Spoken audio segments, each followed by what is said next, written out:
এক গ্রামে ছিল এমন এক জাদুকরি ঘড়ি, যার কাঁটা পেছালে সময় ধীর হয়, আবার এগুলে সময় দ্রুত হয়।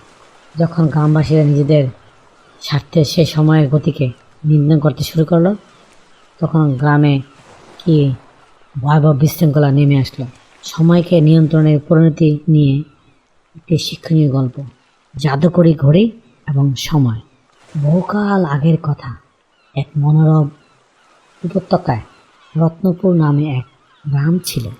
এই গ্রামের ঠিক মাঝখানে একটি প্রাচীন মিনারের চূড়ায় একটি অদ্ভুত ঘড়ি ছিল। এটি ছিল সাধারণ কোনো ঘড়ি নয়, এটি ছিল এক জাদুকরি ঘড়ি। এর সোনালি কাঁটাগুলো যখন নড়ত, সময়ের গতিও যেন বদলে যেত। এই ঘড়ি ছিল গ্রামের সবচেয়ে মূল্যবান সম্পদ। গ্রামের বয়স্করা বলতেন এই ঘড়িটি নাকি প্রাচীনকাল থেকে সময়কে নিয়ন্ত্রণ করে আসছে। এই কাঁটা একটু পিছালে সময় ধীর হয়ে যেত, একটু এগিয়ে দিলে আবার সময় দ্রুত চলত। প্রথম দিকে গ্রামবাসীরা এই ঘড়িটিকে খুব সম্মান করত, তারা জানত সময়ের মূল্য।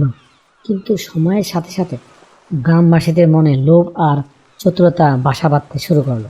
তারা ভাবলো, কেন তারা সময়ের স্বাভাবিক গতি মেনে চলবে, কেন তারা এই জাদুকরি ক্ষমতা ব্যবহার করবে না। প্রথমে এগিয়ে এলো কুবে, গ্রামের সবচেয়ে ধনী বণিক।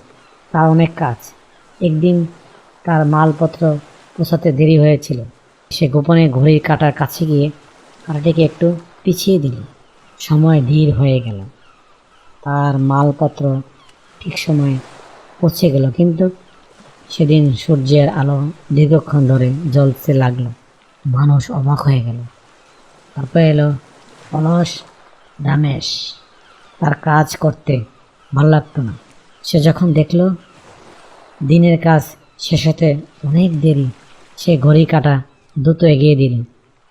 দিন দ্রুত শেষ হলো, তার কাজ অসম্পূর্ণ রয়ে গেল, কিন্তু সে খুশি হলো যে সে ছুটি পেয়েছে। এভাবে গ্রামের সবাই নিজেদের স্বার্থে ঘড়ি ব্যবহার করতে লাগলো। চাষিরা তাদের ফসল দ্রুত বড় করার জন্য সময় দ্রুত করত, আবার যারা উৎসব করত তারা আনন্দের সময় ধীর করার জন্য সময় ধীর করে দিত। কিন্তু এর ফলাফল হলো ভয়াবহ। সময়ের স্বাভাবিক ছন্দে ভেঙে গেল। কেউ বুঝতো না কখন রাত হবে, কখন দিন হবে। ফসল নষ্ট হতে লাগলো, কারণ তারা প্রাকৃতিক ঋতুচক্রের সাথে মানিয়ে নিতে পারছে না। শিশুরা লেখাপড়া পিছিয়ে পড়লো, কারণ তারা সময়জ্ঞান ছিল না। সম্পর্কগুলো ভেঙে গেল, কেউ কারো জন্য অপেক্ষা করতে না। রত্নপুরে নেমে এলো চরম বিশৃঙ্খলা।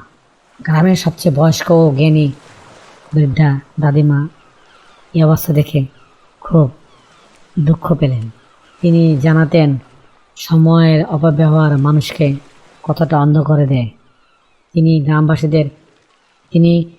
গ্রামবাসীদের একত্রিত করে বললেন, তোমরা সময়ের মূল্য ভুলে গেছ। সময়কে নিয়ন্ত্রণ করার ক্ষমতা তোমাদের নয়। সময় সকলের জন্য সমান, তাকে সম্মান করো, তার সাথে তাল মিলিয়ে চলো, তবেই শান্তি ফিরে আসবে। গ্রামবাসীরা দাদিমার কথা শুনল। তারা বুঝতে পারল তাদের এই লোভী, এই দুর্দশার কারণ। তারা সিদ্ধান্ত নিল ঘড়িটিকে আর কেউ নিজেদের স্বার্থে ব্যবহার করবে না। তারা ঘড়িটিকে তার স্বাভাবিক গতিতে চলতে দিল। ধীরে ধীরে রত্নপুরে শান্তি ফিরে এলো। মানুষ আবার সময়ের মূল্য বুঝতে পারল। তারা জানলো যে প্রতিটি মুহূর্তই মূল্যবান। সময়কে তার নিজের ছন্দে চলতে দেওয়াই বুদ্ধিমানের কাজ। জাদুকরি ঘড়িটি তখন কেবল একটি যন্ত্রই ছিল না, ছিল একটি সময়ের পবিত্রতার প্রতীক। হ্যালো প্রিয় বন্ধুরা, গল্পটি তোমাদের কেমন লাগলো কমেন্টসের মধ্যে নিচে জানিয়ে। আবার দেখা হবে অন্য কোনো গল্পে। Thank you for watching. Please subscribe.